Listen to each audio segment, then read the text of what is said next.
Navbatdagi mashinamiz sizlar 23 yanvar kuni kechki 7:30dagi reklamamiz. Gentramiz 2023-yil ishlab chiqarilgan.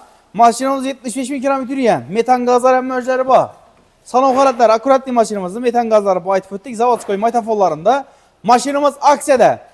1 so'm pulsiz. Eldindan to'lovi yo'q. Notaj gaynazam ko'p beramiz. Faqatgina yashab bersang bo'ldi dedi-ku, bizda haydab bersangiz oldu faqatgina. Oylik to'lovlari 4.600 ming so'mdan chiqadi. 5 yil muddatda. Birinchi klientimizga yoki bo'lmasa birinchi klientimizga yoki bo'lmasa polibak benzini yoki bo'lmasa 1 million so'm puli bonusi bor. Tan narxi 125 million so'm mashinamizning. Bemalol kelaverasiz. Mashinamizning motori, korobka hadoylari zo'r. 4 yumshoq balon, metan, chexol, polik, linoleum hamma ichki qo'yilgan motor xaltalarini ko'rsatib o'tamiz. Sidina qizdiradolari bor, mexanikni fulli. Abezlarim bor aytib o'tdik. Mashinamiz narxi 125 million so'm. Birinchi klientimizga 1 million so'm bonus ham bor. Telefon nomerlarimizni aytib o'tdik. Hammangizdan 2 hafta kutib qolamiz. Kelaversa xizmatdamiz.